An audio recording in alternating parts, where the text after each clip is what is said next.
पौरांचल अंतर्गत 10 number ward Ambedkar छकठारे Ambedkar 135तम जन्म जयंती पालित हो जाइछि। आंबेडकर प्रतिमूर्ति रे पुष्पमाल्य अर्पण करा प्रदीप प्रज्वलन करा जायतिला। एहा पर एक केक मध्य कटा जायतिला। आंबेडकर यूथ क्लब पक्षरु बहु सामाजिक कर्मी माने उक्त कार्यक्रम रे जोग दैथिले। एपरिकि सही सामाजिक कर्मी माने आंबेडकर छकठारे देवगढ़ सहर गोपबंधु छक पर्यंत रोड शो करथिले।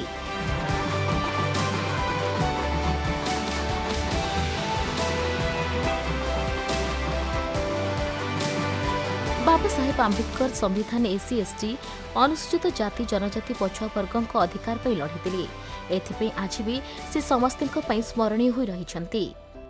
आज भारत रत्न विश्व नेता भारत संविधान प्रणेता बाबा साहेब आंबेडकर आज 136तम जन्म जयंती पालन करा भारत सर्वत्र पालन करा परिप्रेक्षी में देवगढ़ जिले में देवगढ़ आंबेडकर सामाजिक परिवर्तन मंच तरफ आंबेडकर प्रतिमूर्ति रे तले आम जयंती पालन कराई।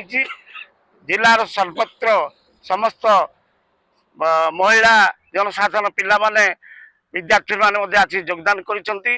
आम आंबेडकर सामाजिक परिवर्तन मंच तरफ हार्दिक कृतज्ञता अभिनंदन जनाऊँ। एवं यही वर्ष आम बाबा साहेब नाम स्कूल फॉर एजुकेशन हिसाब से आप देवगढ़ रे गोटे स्कूल आम बाबा साहेब नाम नामित करूँ खोलाई। एवं आसंता वर्ष 3 ब्लॉक रे तिलीबणी रियामाल बारकुल ब्लॉक रे 3टा स्कूल बाबा साहेब नाम खोल। शिक्षा हूँ मुख्य जिनस। बाबा साहेब कहते आगे शिक्षित हो संगठित हो संघर्ष कर।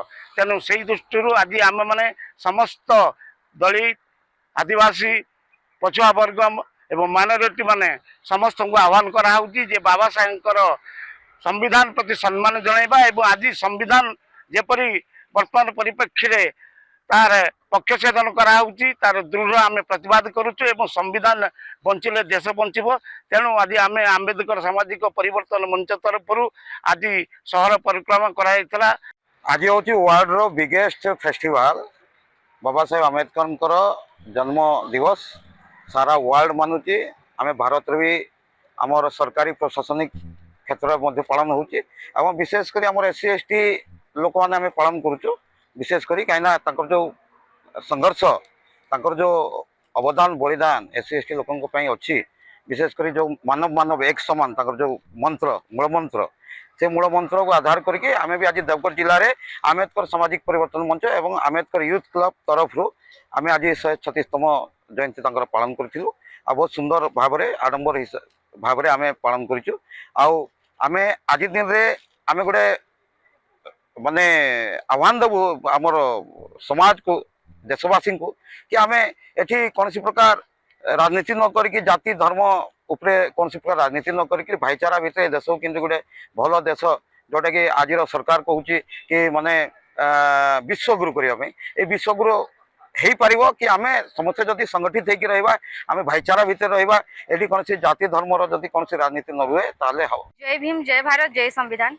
प्रथमे तो बाबा साहेब कहते शिक्षित शिक्षित हुआ संगठित रुह संघर्ष कर। आज आमे माने आज जो जन्म दिवस पालन करूचु से जन्म होते आमको एबे माने संविधान विषय कम पढ़ाऊँ किंतु भगवान का विषय देखा गले अधिक पढ़ाऊँ। कारण माने सेमानकर भी डर जे जदि आमे आईन जानी जिबा जदि आमे सब किछि जानी जिबा ताहले सेमानकर जो अंधविश्वास पाखन बा से सब को मानिबो के सेति पई एबे मध्ये आमे देखा गले स्कूल पिला मानको माने बाबा साहेब को विषय पढ़ेबा अपेक्षा माने भगवान को विषय अंधविश्वास यही सब विषय अधिक गुरुत्व दिया हुए। जहा फल कि एबे मध्ये आमर एससी एसटी लोक हुंतु कि जे भी हुंती बाबा साहेब को अपेक्षा भगवान को अधिक जानती किंतु प्रकृत भगवान आमर प्रकृत इतिहास आज पर्यंत लोक जानी पारु नाहंती।